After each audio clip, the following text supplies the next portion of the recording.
Hey everybody, what is up? Welcome back to Final Trade. We're going to take our next look at Caverns of Ixalan collector box pre-sales data off of TCG Player, this time 1 week prior to release with data through November 10th, 2023. So thus far, it has sold 1,042 boxes at a total of $228,000 for an average price of $219 per box. You know that break-even price for the small card store is about $225 or so, so not terrible, not as bad as a lot of sets have been. And first, just very quickly, we're going to throw a bunch of standard sets on here, and we're just going to show that this is running about middle of the pack. And of course, I did not put Dominaria United on there because it is a outlier for many reasons, but this is running middle of the pack. But that's not really the most interesting story we can tell about this. Let's look at Kamigawa, and we're going to stretch the horizontal axis out to 60 days post-release, which is where we stop taking collector box data. And there's a point I want to make here. It goes back to what I talked about last week when I talked about the Caverns of Ixalan collector box pre-sales data at release minus 14 days. And that was the specific chase cards and the neon parallel cards.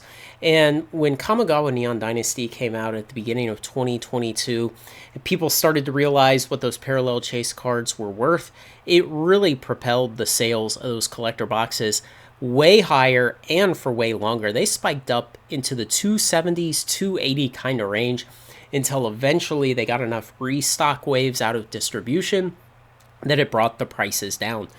And if this is anything like that in terms of the rarity of the cards, and certainly it has potential because the two cards that are getting the neon ink treatment are much better cards than the one card in Kamigawa was that got the treatment. But if the ability of the neon cards to carry these boxes is anything like it was in Kamigawa, and then on top of that, you put the Jurassic Park emblem cards, then this box could actually, maybe, possibly, have some legs to it. So it'll be interesting to see. It'll be interesting to see if the print run is still way too high, or maybe if WotC was smart, they've looked back at what the print run of Kamigawa was, cut it by 20%, and then are hoping for these boxes to carry themselves on the backs of those neon parallel cards and the Jurassic Park emblem cards. So, you know, it's possible that this could go very well. So we'll have to wait and see. I'll cover this again on right after release day. I'll cover the set boxes and the collector boxes, and then the collector boxes again at 30 days and 60 days post-release. But, you know, we all kind of hope for something to finally catch some wind, move upwards, and show some maybe better decision-making coming out of WotC. We'll have to wait and see. Maybe this is it. One day we'll get there. We don't know when, though.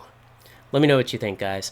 Thanks to everyone who makes this content possible, especially my very, very generous supporters on Patreon. Like, comment, share, and subscribe, and join me on Final Trade.